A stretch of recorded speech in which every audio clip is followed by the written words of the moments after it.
اعوذ باللہ من الشیطان الرجیم میں پناہ مانگتا ہوں اللہ کی شیطان مردود سے۔ بسم اللہ الرحمن الرحیم اللہ کے نام سے شروع جو نہایت مہربان بے حد رحم فرمانے والا۔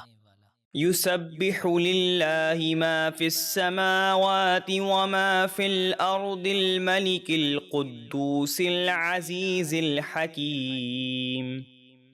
آسمانوں اور زمینوں میں موجود ہر چیز اس اللہ کی پاکی بیان کرتی ہے جو ساری کائنات کا بادشاہ، نہایت پاک، بہت عزت والا، بڑی حکمت والا ہے۔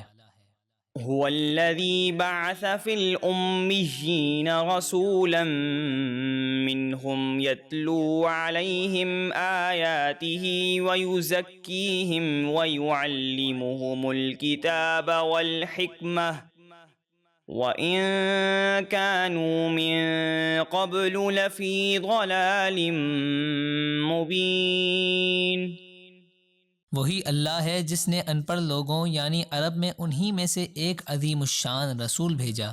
وہ رسول ان کو اللہ کی آیتیں پڑھ کر سناتے ہیں اور انہیں ہر برائی سے پاک کرتے ہیں اور انہیں کتاب اور حکمت یعنی قرآن و سنت کا علم عطا فرماتے ہیں، اور بے شک وہ اس نبی کی آمد سے پہلے ضرور کھلی گمراہی میں تھے۔ وَآخَرِينَ مِنْهُمْ لَمَّا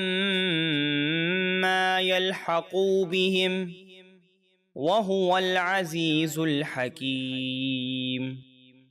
اور یہ رسول ان میں سے دوسرے لوگوں کو جو ابھی ان سے نہیں ملے، اور وہی بہت عزت والا، بڑی حکمت والا ہے۔ ذَلِكَ فَضْلُ اللَّهِ يُؤْتِيهِ مَن يَشَاءُ وَاللَّهُ ذُو الْفَضْلِ الْعَظِيمِ۔ یہ ہدایت و ایمان اللہ کا فضل ہے، وہ جسے چاہے عطا فرما دے، اور اللہ بڑے فضل والا ہے۔ مثل الذين حملوا التوراة ثم لم يحملوها كمثل الحمار يحمل أسفارا بئس مثل القوم الذين كذبوا بآيات الله والله لا يهدي القوم الظالمين۔ ان یہودیوں کی مثال جن پر توریت پر عمل کرنا لازم کیا گیا تھا پھر انہوں نے اس پر عمل نہیں کیا، اس گدھے کی طرح ہیں جو اپنی پیٹھ پر کتابوں کا بوجھ اٹھائے ہوئے ہے۔ کیا ہی بری مثال ہے ان لوگوں کی جنہوں نے اللہ کی آیتوں کو جھٹلایا، اور اللہ ظالموں کو ہدایت نہیں دیتا۔ قل يا أيها الذين هادوا إن زعمتم أنكم أولياء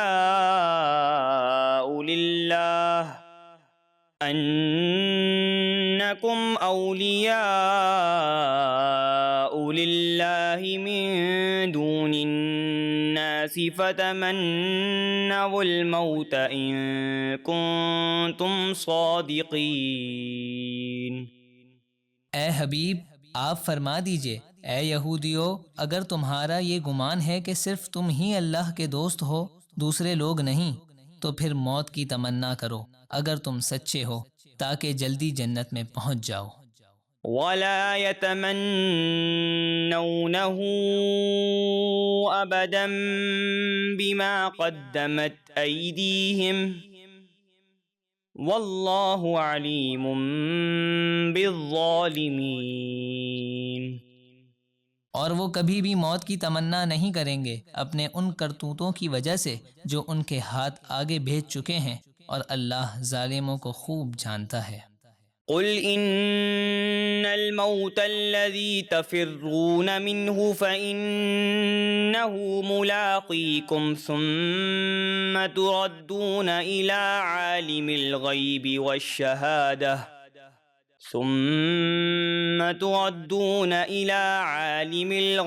والشهادة فينبئكم بما كنتم تعملون۔ اے حبیب، آپ فرما دیجئے، بے شک جس موت سے تم بھاگتے ہو وہ ضرور تمہیں ملنے والی ہے، پھر تم اس رب کی طرف لوٹائے جاؤ گے جو ہر چھپی اور ظاہر چیز کو جانتا ہے، پھر وہ تمہیں بتا دے گا جو کچھ تم دنیا میں کیا کرتے تھے۔